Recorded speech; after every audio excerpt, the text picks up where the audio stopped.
কোর্টের ভিতরে টোটেনিকে দুশ্চরিত্র প্রমাণ করার আগেই শিবপ্রসাদ এসে পরীক্ষিত সেনকে পুরো শেষ করে দিল।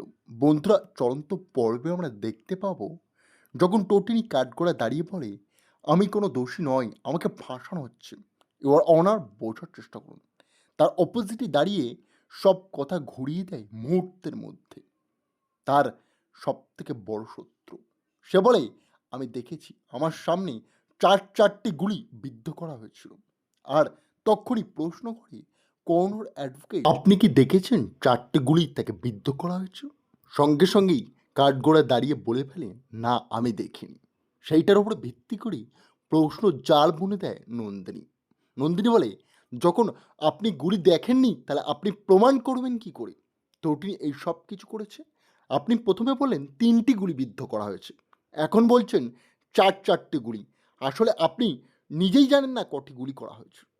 তখনই কর্নর অ্যাডভোকেট বলে, আপনি চুপ করবেন নন্দিনী মুখার্জি, আমাকে আমার ক্লায়েন্ট থেকে প্রশ্নটা করতে দিন। এবং প্রশ্নের জালে কর্নর অ্যাডভোকেট ক্রমশ কথা সব বার করতে থাকে। পুরো প্ল্যানটাই কর্নর বানানো। দুতরফায় দুটো অ্যাডভোকেট, কর্নর হাতের পুতুল, কেউ তা বুঝতে পারে না। তখনই আমরা দেখব কর্নর অ্যাডভোকেট ডাক করায় পরীক্ষিত সেনকে। এবং টোটেনি পরীক্ষিত সেন নামটি শোনার পর থেকেই তার মাথায় যেন স্মৃতির জাগরণ হতে থাকে। সে একে একে মনে পড়তে থাকে পরীক্ষিত সেন তাকে ভালোবাসত। তারই কলেজে সব থেকে সিনিয়র ছিল এবং তাকে তার জন্য পাগল ছিল পরীক্ষিত।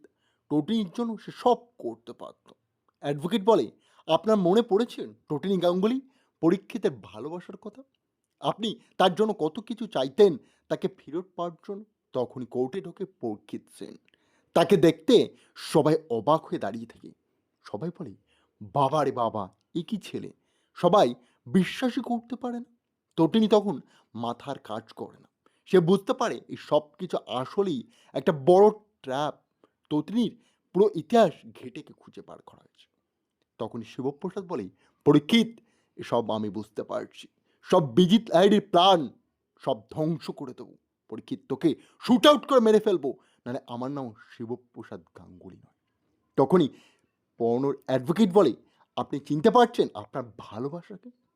তটিনী বলে, আমি ওকে কোনোদিন ভালোবাসিনি, আর নাই বা বাসবো। ওর সাথে আমার কোনোদিন সম্পর্ক সৃষ্টিই হয়নি। সবটাই ভুল ধারণা আপনাদের। ও জাস্ট আমার সিনিয়র ছিল, আর পরীক্ষিত আমাকে ভালোবাসতো। আমি পরীক্ষিতকে কোনোদিন পাত্তাও দেয়নি। আর টোটেনি বারবার অনুরোধ করতে থাকে। কোর্টের মাঝখানে আমার সাথে পরীক্ষিতের কোনো সম্পর্ক ছিল না ওনার। আপনারা বোঝার চেষ্টা করুন, আমি পরীক্ষিতকে পছন্দ করতাম না। পরীক্ষিত সব থেকে বাজে ছেলে ছিল আমাদের কলেজে। তখনই কর্ণ চ্যাটার্জি বলে, মুখ সামলে কথা বলুন, কি বলছেন যার তার বিষয়? এবং কর্ণ চ্যাটার্জির এই ব্যবহার আচরণ থেকে অবাক হয়ে যায় টোটেনি। তখনই পরীক্ষিত টোটেনির সামনে এসে বলে, চিনতে পেরেছো আমাকে? আমার জন্য যে ভালোবাসার দিনগুলো তুমি বুনেছিলে, আমার জন্য কত কিছু তুমি স্বপ্ন করেছিলে, সব ভুলে যাচ্ছ নাকি? টোটেনি অবাক হয়ে যায়। সে বলে, আমি তোমাকে কোনোদিন ভালোবাসিনি, আর কোনোদিন বাসবও না। এটা অসম্ভব। পরীক্ষিত বলে, নাটক করো না তুমি, সব সত্য কথা বলো। তুমি আমাকে পাওয়ার জন্য মেরেছো, তাই না? তুমি আমার ভালোবাসা ফেরত পেয়ে আমাকে আপন করবে বলে শেষ করে দিয়েছো ওই শিবপ্রসাদ গাঙ্গুলিকে। আমিও বুঝতে পারছি তোমার একটা বড় চক্রান্ত। তুমি যে অফিসার, তাই জন্য তুমি তোমার পাওয়ারকে মিসইউজ করে শেষ করেছো। আমি আজ সব সত্য এখানে বলতে চাই। তক্ষুনি গীতায় হাত দিয়ে সে বলে, যা বলিব সত্য বলিব, সত্য ছাড়া মিথ্যা বলিব না। তারপরেই অ্যাডভোকেট মহাশয় প্রশ্ন করতে থাকে টোটেনিকে, কি হলো, পরীক্ষিতকে চিনতে পেরেছো? ওর নামটা তো মনে আছে তোমার নাকি? তখন টোটেনি মাথায় হাত দিয়ে তার স্মৃতিগুলো ভোটার চেষ্টা করে আর বলে, না, আমি পরীক্ষিতকে চিনি না, আমি ওকে জানিও না।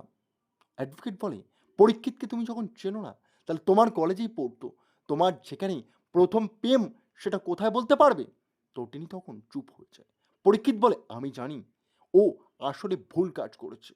ও আমাকে না ভালোবেসে ওই শিবপ্পর সাথে হাত ধরেছিল, যেই ছেলেটার কোনো যোগ্যতাই ছিল না, একটা মিডিল ক্লাস জেনারেল ছেলে ছিল। তাই জন্যই তো জীবনের সব থেকে ভুলটা পুরো গোড়া থেকে শেষ করেছে, তিনটি গুলি করে তাকে শেষ করে দিয়েছে। শিবপ্রসাদ আড়াল থেকে বৌরূপী সেজে সবটা দেখতে থাকে। সে পদ্মার আড়ালে লুকিয়ে কোর্টের ভিতরে দাঁড়িয়ে পুরো দৃশ্যটা দেখতে থাকে। তখনই পরীক্ষিত বলে বসে, দুশ্চরিত্র ছিল শিবপ্রসাদ গাঙ্গুলি। সমস্ত মেয়েদের সাথে তার সম্পর্ক ছিল। টোটিনি গাঙ্গুলি গিয়েই কলার চেপে ধরে পরীক্ষিত বলে, তুমি তোমার নিজের চরিত্রটা দেখেছিলে? আমার হাজবেন্ডের দিকে আঙুল তুলছো?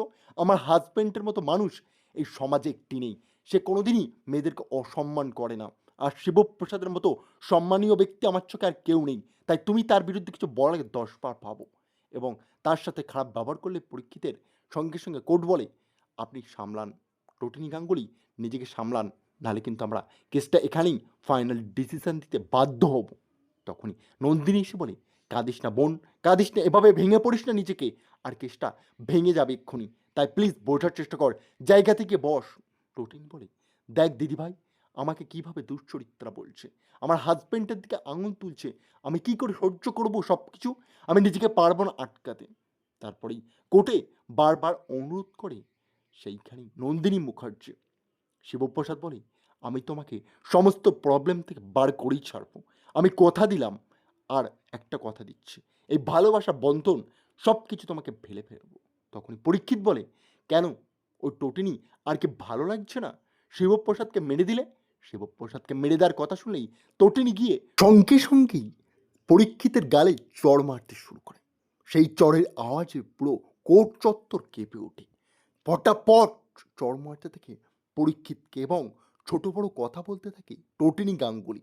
সঙ্গে সঙ্গেই পরীক্ষিতকে বাঁচায় কর্ণ চ্যাটার্জি পিছন থেকে এসে বলে, কি করছেন, কি মারছেন কেন ওকে? আর টোটিনিকে সামলায় পুরো স্পেশাল ব্রাঞ্চের মেম্বারগুলি। কর্ণ তখন সবটা মজা নিতে থাকে আর হাসতে থাকে। এদিকে পরীক্ষিত বলে, আমাকে ভালোবেসে তুমি ফেরত পাওয়ার চেষ্টা করছো, আবার কোর্টে এসে নাটক করছো। আমি তোমার আসল রূপ সত্যি বুঝতে পারছি না, তুমি ঠিক কি চাইছো, প্লিজ আমাকে বলবে।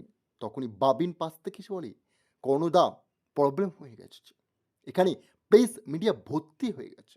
সঙ্গে সঙ্গে হাসতে হাসতে বলে, আরে এটাই তো সময় তটিনীকে দুশ্চরিত্রা ভালোভাবে প্রমাণ করার। ওইসব প্লাস মিডিয়া সব তো আমার ডাকা, প্রেস আসবে না।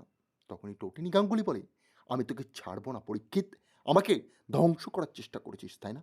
পেছন থেকেই শিবপ্রসাদ গাঙ্গুলি এসে পরীক্ষিতের উপরে আক্রমণ করে বসে। পরীক্ষিত তখন টোটিনিকে জড়িয়ে ধরে বলে, আমি যে ভালোবাসি টোটিনিকে, তুমি বুঝতে পারছো না? আর কে আপনি? এই বয়সকালে কোটের ভিতরে ত্রিশূল নিয়ে ঢুকেছ, কোটে অস্ত্রশস্ত্র আনতে নেই আপনি জানেন না? সে বলে, হার হার মহাদেব বলেই ক্ষণিকের মধ্যে যেন হাওয়া হয়ে যায়। আর শিবপ্রসাদের স্ত্রীকে বোঝানোর চেষ্টা করে কর্ণ চ্যাটার্জি যে এভাবে কোনো কাজ করা যায় না, তাই সাবধানে চলাফেরা করো। এদিকে প্রেস মিডিয়া ঘেরোয়া করে ফেলে তটিনীকে, বলে, তুমি কবে থেকে প্রেমের চক্রান্তে একটা মহিলাকে মেরে ফেললে, একটা পুরুষের ওপরে এভাবে তিনটে গুলি চালিয়ে দিলে, একই কর্ম করলে? টোটিনি নিজের মুখটা নিজের আঁচল দিয়ে লুকিয়ে সেখান থেকে বার হয়। আর সেই নিউজ পুরো পাড়াতে চলতে থাকে। তারপরেই সে তার 400 স্কোয়ার ফুটের ঘরটায় ঢোকে, যেখানেই তার সন্তান দুটি থেকে অপেক্ষা করছে। সঙ্গে সঙ্গে পিকু বলে, মা তুমি কোথায় গিয়েছিলে, এত লেট হলো?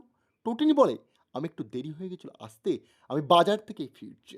পিকু বলে বসে, না মা, তুমি বাজারে যাওনি, তুমি গিয়েছিলে কোর্টে, আমরা দেখেছি টিভিতে, তোমারই নিউজ চলছে সর্বত্র। তখন টোটিনির কাছে ফোন আসে পরীক্ষিতের। আসছে বলে, কি ব্যাপার ডার্লিং, এত কিসের দুশ্চিন্তা? আমি ফেরত এসছি, তুমি শুধু স্বীকার করে নাও তুমি মেরেছো শিবপ্রসাদকে, তারপরেই আমি তোমার সন্তান ও সমস্ত কিছুকে মেনে নেব। টোটিনি বলে, মুখ সামলে, নিজের দিকে আঙুল তুলে আমাকে দুশ্চরিত্র প্রমাণ করার চেষ্টা করবে না। কত টাকা খেয়েছো সব বুঝতে পারছি, বিজিত এইসব করেছেন তাই না?